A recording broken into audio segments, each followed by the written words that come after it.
श्लोक 16 ज्ञानेन तु तदज्ञान येषानाश्रितमात्मन् तेषामादित्यवज्ञान प्रकाशयति तत्परम। इसका अनुवाद है, किंतु जब कोई उस ज्ञान से प्रबुद्ध होता है जिससे अविद्या का विनाश होता है, तो उसके ज्ञान से सब कुछ उसी तरह प्रकट हो जाता है जैसे दिन में सूर्य से सारी वस्तुएं प्रकाशित हो जाती हैं।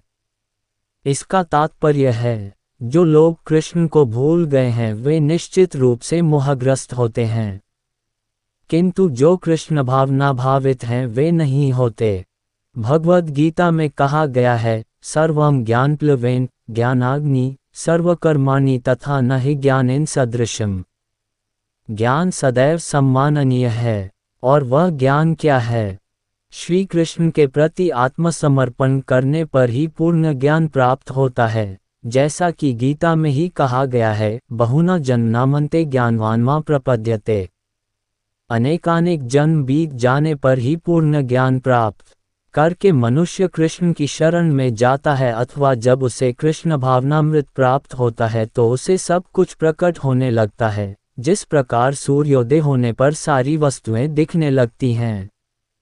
जीव नाना प्रकार से मोहग्रस्त होता है। उदाहरणार्थ, जब वह अपने को ईश्वर मानने लगता है तो वह अविद्या के पाश में जा गिरता है। यदि जीव ईश्वर है तो वह अविद्या से कैसे मोहग्रस्त हो सकता है? क्या ईश्वर अविद्या से मोहग्रस्त होता है? यदि ऐसा हो सकता है तो फिर अविद्या या शैतान ईश्वर से बड़ा है।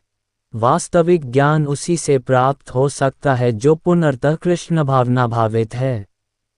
अतः ऐसे ही प्रामाणिक गुरु की खोज करनी होती है और उसी से सीखना होता है कि कृष्ण भावनामृत क्या है, क्योंकि कृष्ण भावनामृत से सारी अविद्या उसी प्रकार दूर हो जाती है जिस प्रकार सूर्य से अंधकार दूर होता है। भले ही किसी व्यक्ति को इसका पूरा ज्ञान हो कि वह शरीर नहीं अपितु इससे परे है, तो भी हो सकता है कि वह आत्मा तथा परमात्मा में अंतर न कर पाए। किंतु यदि वह पूर्ण प्रामाणिक कृष्ण भावना भावित गुरु की शरण ग्रहण करता है तो वह सब कुछ जान सकता है। ईश्वर के प्रतिनिधि से भेंट होने पर रही ईश्वर तथा ईश्वर के साथ अपने संबंध को सही सही जाना जा सकता है।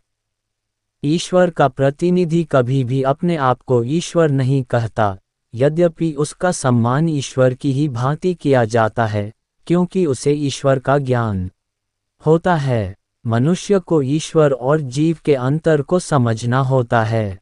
अतएव भगवान कृष्ण ने द्वितीय अध्याय में ये कहा है कि प्रत्येक जीव व्यष्टि है और भगवान भी व्यष्टि हैं।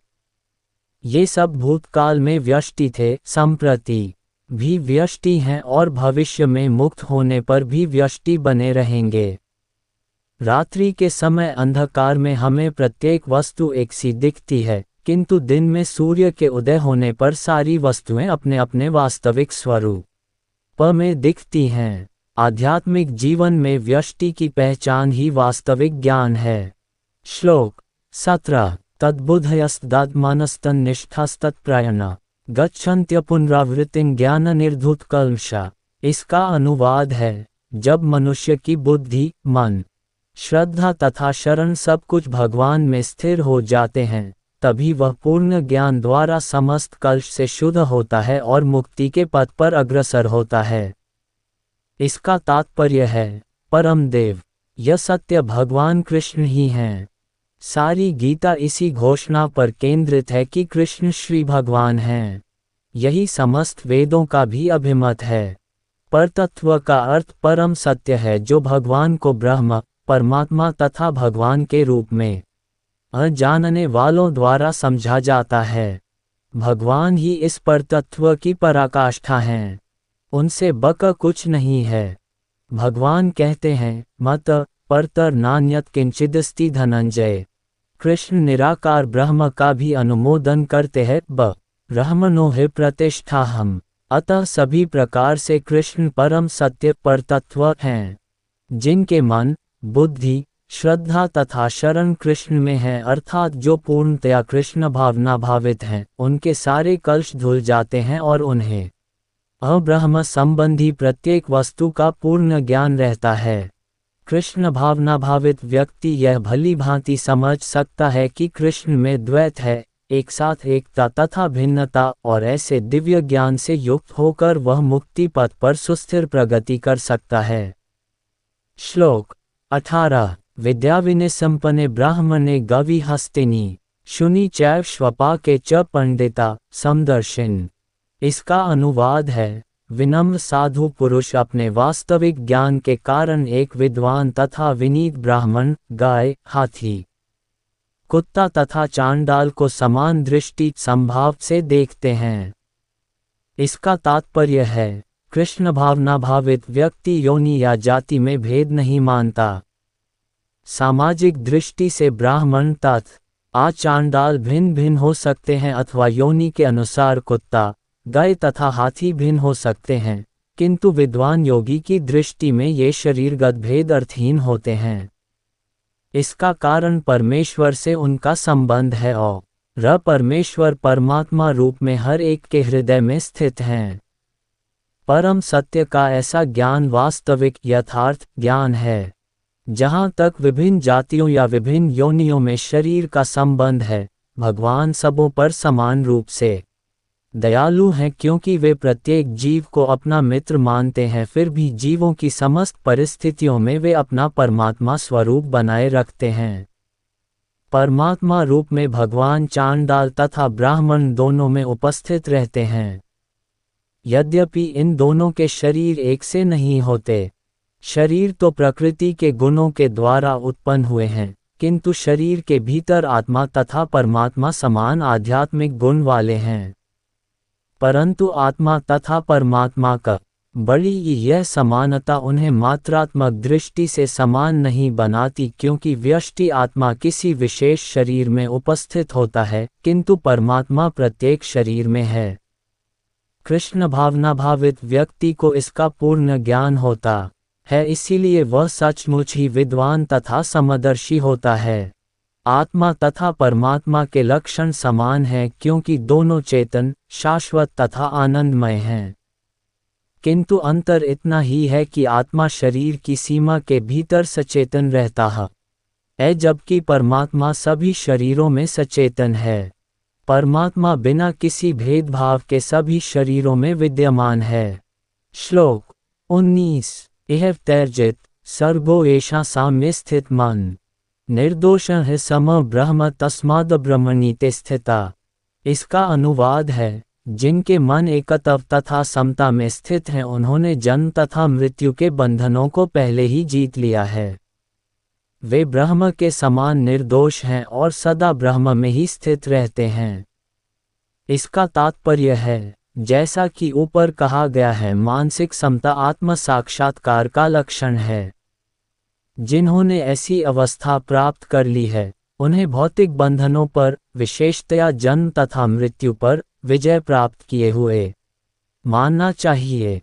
जब तक मनुष्य शरीर को आत्मस्वरूप मानता है, वह बद्ध जीव माना जाता है, किंतु ज्यों ही वह आत्म साक्षात्कार द्वारा समचित्तता की अवस्था को प्राप्त कर लेता है, वह बद्ध जीवन से मुक्त हो जाता है।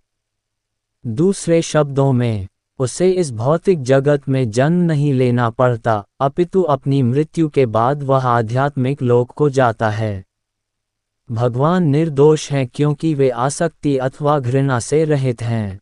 इसी प्रकार जब जीव आसक्ति अथवा घृणा से रहित होता है तो वह भी निर्दोष बन जाता है और वैकुंठ जाने का अधिकारी हो जाता है। ऐसे व्यक्तियों को पहले से ही मुक्त मानना चाहिए। उनके लक्षण आगे बतलाए गए हैं।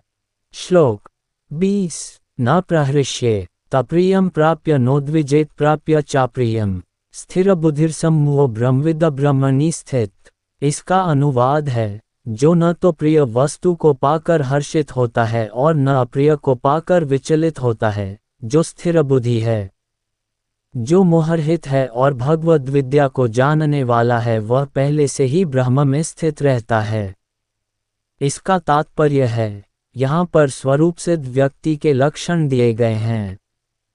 पहला लक्षण यह है कि उसम शरीर और आत्म तत्व के तादात्म्य का भ्रम नहीं रहता।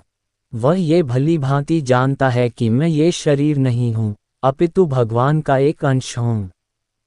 अतः कुछ प्राप्त होने पर न तो उसे प्रसन्नता होती है और न शरीर की कुछ हानि होने पर शोक होता है। मन की यह स्थिरता स्थिर बुद्धि या आत्मबुद्धि कहलाती है। अतः वह न तो स्थूल शरीर को आत्मा मानने की भूल करके मोहग्रस्त होता है और न शरीर को स्थायी मानकर आत्मा के अस्तित्व को ठुकराता है। इस ज्ञान के कारण वह परम सत्य अर्थात ब्रह्म, परमात्मा तथा भगवान के ज्ञान को भलीभांति जान लेता है। इस प्रकार वह अपने स्वरूप को जानता है और परब्रह्म से हर बात में तदाकार होने का कभी यत्न नहीं करता। इसे ब्रह्म साक्षात्कार या आत्म साक्षात्कार कहते हैं। ऐसी स्थिर बुद्धि कृष्ण भावनामृत कहलाती है।